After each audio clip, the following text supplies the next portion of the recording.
Senator Sheldon Whitehouse is a Democrat from Rhode Island. He's a member of the Judiciary Committee, and he joins me now. Senator, I wanted to get your thoughts as someone who has been around the law most of your adult life, and you were a former prosecutor. The significance of the revelation that you have Rudy Giuliani being asked by the president as a kind of cutout to call his own sub-cabinet official at Department of Homeland Security to investigate the seizure of machines. What that says to you, that detail?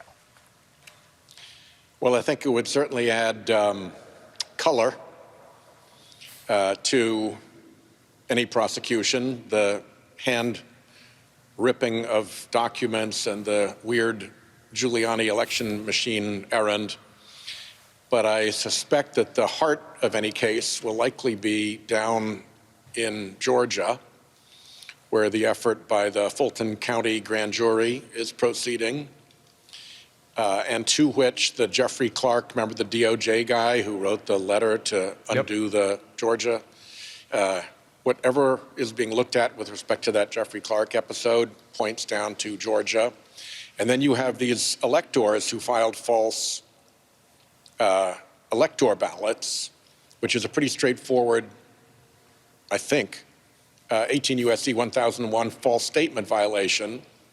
So you got a lot of people who might quickly become cooperators once they're presented with what their chances are in that criminal proceeding.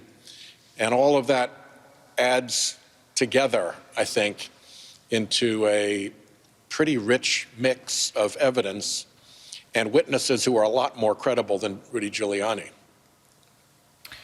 I want to ask you about Mitch McConnell, who is, I think, attempting to sort of straddle the line between a forthright defense of American democratic institutions and a party that's controlled by Donald Trump. He was asked about Trump floating the notion of pardons over the weekend for some of the folks that engaged in the insurrection, and this was his response. Take a listen.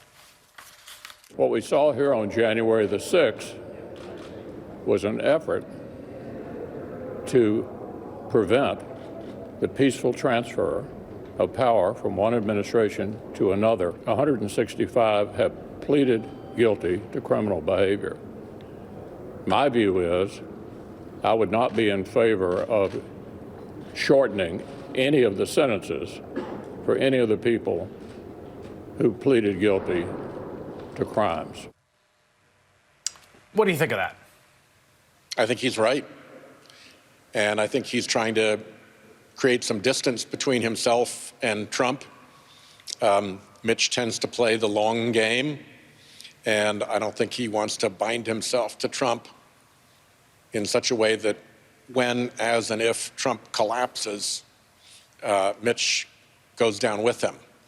And it's pretty clear from the film and from what we all experienced on that day that these lies and this behavior out of Trump with pardons and all that is simply unacceptable.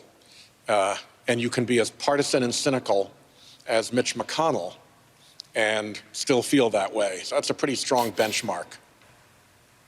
Yeah, we kind of are in a process of discovering where everyone's lines are. I thought the Giuliani saying you can't send in the military while Trump is sort of ideating on it was another interesting example of finding where people's lines are. In terms of Mitch McConnell, obviously, one of the channels through which they pursued this was in the courts, where they had zero success. And I think that's a sort of point in favor of. They not only had zero success, they got clobbered, laughed out of court, and in some cases lost law licenses and were sanctioned for their behavior. So it's about as bad as it gets. Of course, there will be a pending vacancy in the Supreme Court. You're on the Judiciary Committee. The president is right now considering various nominees. What's your expectation about this process? Well, it's interesting. You know, so far in all of the contested Supreme Court proceedings, Mitch has gone to the mattresses to try to make sure that the Federalist Society was able to pick the judges and that they got through, come hell or high water. The whole Garland episode, all of that.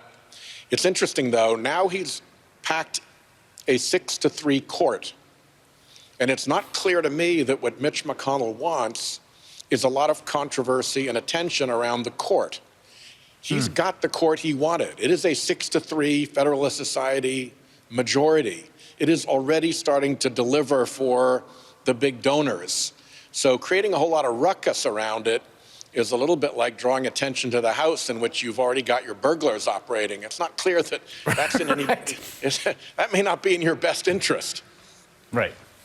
Yes, a court brought to you by the holy trinity of Mitch McConnell and Leonard Leo and Donald Trump together in wielding their power. Senator Sheldon Whitehouse, thank you very much. Thank you.